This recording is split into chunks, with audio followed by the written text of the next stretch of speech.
बरेली में जुमे की नमाज के बाद भड़की हिंसा की जांच के लिए राज्य सरकार ने एसआईटी का गठन कर दिया है। हिंसा आरोपी तौकीर रजा समेत 8 लोगों को गिरफ्तार कर 14 दिन की न्यायिक जेल में भेज दिया है।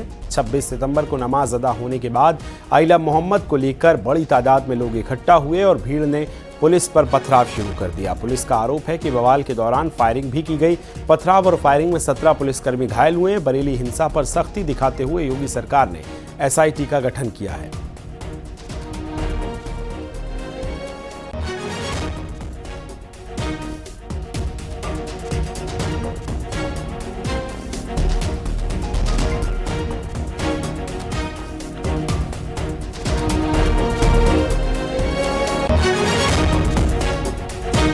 तो तौकीर रजा समेत 8 लोगों को गिरफ्तार कर लिया गया है और साथ ही न्यायिक हिरासत में लिया गया है। 14 दिन की न्यायिक हिरासत में लेकर पूछताछ अब पुलिस तौकीर रजा से करेगी। और आपको बता दें कि कल मुख्यमंत्री योगी आदित्यनाथ की तरफ से भी सख्त लहजे में पूरे बरेली जो हिंसा हुई है उस पर भी उन्होंने बयान दिया और कहा कि कुछ ऐसे लोग हैं जो भूल जाते हैं कि यूपी में किसकी सरकार है। ऐसी कार्रवाई की जाएगी कि कई पीढ़ियां याद रखी जाएंगी। अब आपको बताते हैं कि बरेली हिंसा में अब तक क्या क्या एक्शन हुआ है। तो आपको सबसे पहले बता दें कि तौकीर रजा समेत 8 लोग इस पूरे मामले में गिरफ्तार हो चुके हैं। तौकीर रजा को फर्रुखाबाद जेल भेज दिया गया है। पुलिस ने 39 लोगों को हिरासत में लिया है। बरेली हिंसा में 10 एफआईआर अब तक दर्ज की गई है। एसआईटी का गठन हुआ है और इंटरनेट सेवा बंद की गई है। साथ ही आपको बताएं पेट्रोल वाली बोतल जो है कारतूस भी मिले हैं। फॉरेंसिक टीम अब जांच कर रही है और दंगाइयों की पहचान कर कार्रवाई अब तेज भी कर दी गई है। वहीं आपको बताएं कि दंगाइयों को सीएम योगी ने चेतावनी दी। दंगाइयों की डेंटिंग पेंटिंग बेहद जरूरी है। कहा मौलाना भूल गया है कि शासन किसका है। उपद्रवियों को ऐसा सबक सिखाया जाएगा। कहा कि दंगा करने से पहले दंगाई 101 बार सोचेंगे।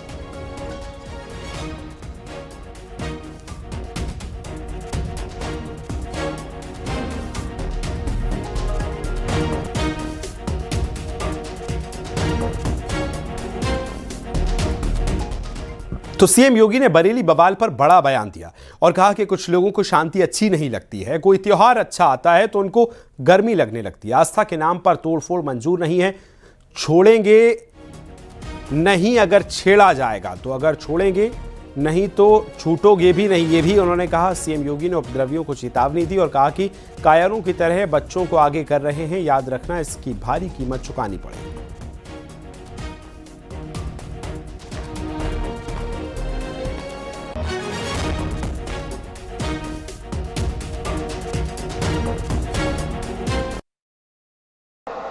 लेकिन कुछ लोग हैं जिनको शांति अच्छी नहीं लगती, कल्याण अच्छा नहीं लगता।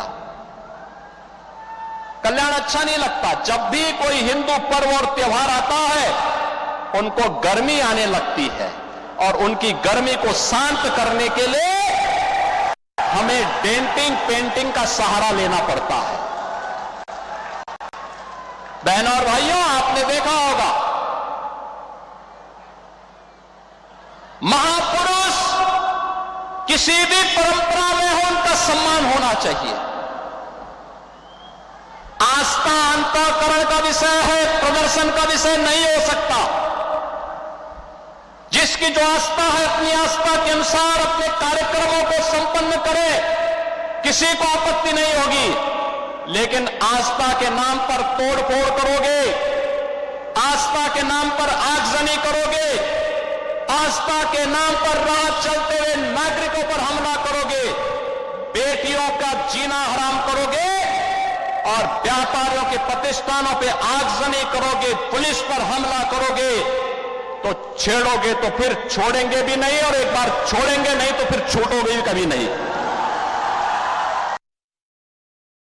हम तो मूर्ति पूजक हैं, हम मूर्ति पूजक हैं, भगवान की उपासना करते हैं। साकार ब्रह्म का भी और निराकार ब्रह्म की भी उपासना सनातन धर्म की इसकी इजाजत देता हमें।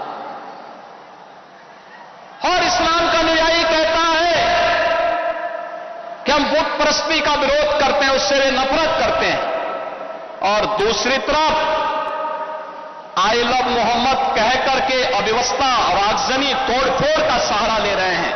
उन्हें मालूम है ये शारदीय नवरात्रि है, विजयादशमी का पर्व है और शारदीय नवरात्रि को अगर अव्यवस्था पैदा करोगे, चंड मुंड बनकर के कार्य करोगे, तो मां भगवती कभी बर्दाश्त नहीं करने वाली है।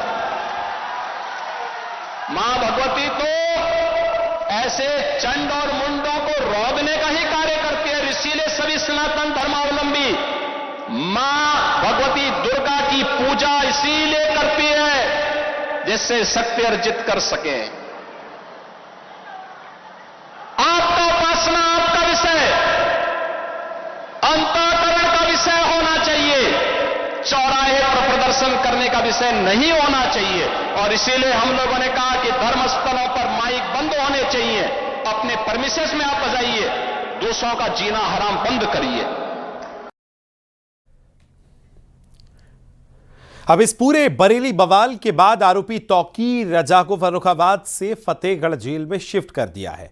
बरेली जिला प्रशासन के आग्रह पर तौकीर रजा को फर्रुखाबाद शिफ्ट किया गया। बता दें कि कोर्ट से तौकीर रजा को 14 दिनों की न्यायिक हिरासत में भेजा गया है।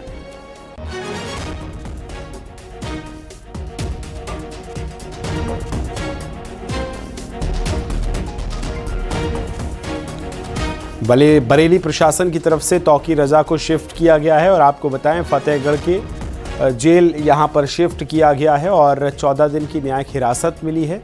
लिहाजा अब 14 दिन तक जो है पूछताछ इस पूरे मामले में की जाएगी।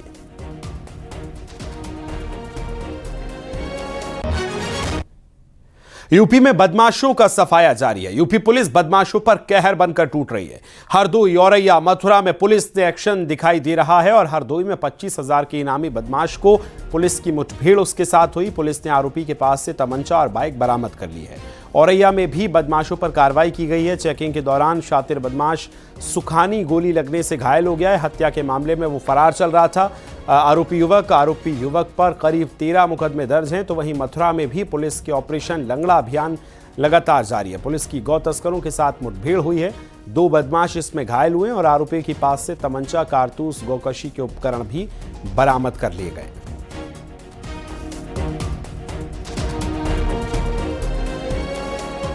गाजियाबाद की थाना इंदिरापुरम पुलिस ने मुठभेड़ के बाद एक शातिर बदमाश को गिरफ्तार कर लिया। बदमाश मुठभेड़ में घायल हुआ है। यामीन के पैर में गोली लगी है। घायल बदमाश महिलाओं के साथ चैन और मोबाइल की स्नैचिंग करता था। 2 दिन पहले ही आरोपी ने एक महिला के साथ सोने की चैन उस दौरान लूट ली थी। बदमाश के पास से लूटी गई चैन, चोरी की बाइक और अवैध असला बरामद कर लिया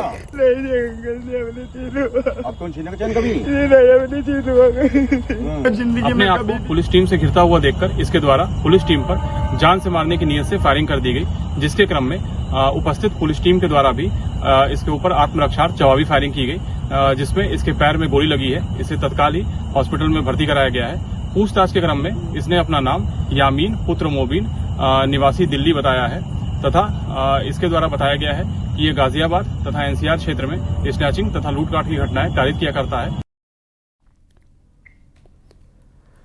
उत्तर प्रदेश में ऑपरेशन क्लीन जारी है। फिरोजाबाद पुलिस ने एटीएम कैश चोरी के वांछित आरोपी अखिलेश उर्फ करू को गिरफ्तार किया है। मुठभेड़ के बाद आरोपी को पैर में गोली लगी, जिसके बाद उसे इलाज के लिए अस्पताल ले जाया गया। साथ ही हाथरस के सादाबाद में पुलिस और एसओजी की टीम ने संयुक्त कार्रवाई करते हुए 25,000 रुपए के इनामी बदमाश दीपक उर्फ दीपू को मुठभेड़ के बाद गिरफ्तार कर लिया। पुलिस की जवाबी फायरिंग में उसके पैरों में गोली लगी है। वहीं बलिया के पकड़ी थाना क्षेत्र में एनकाउंटर में पुलिस ने गैंगरेप के मुख्य आरोपी राजकुमार को गिरफ्तार कर लिया है।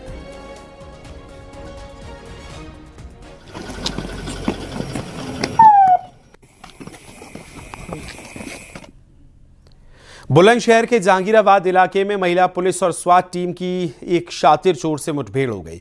पुलिस की गोली लगने से खुर्जा का रहने वाला सुहेल नाम का बदमाश घायल हो गया। जब महिला पुलिस टीम इलाके में चेकिंग कर रही थी, उसी दौरान बाइक पर सवार चोर सुहेल ने पुलिस की भिड़ंत हो गई। सुहेल पर पहले से ही 16 मामले दर्ज हैं।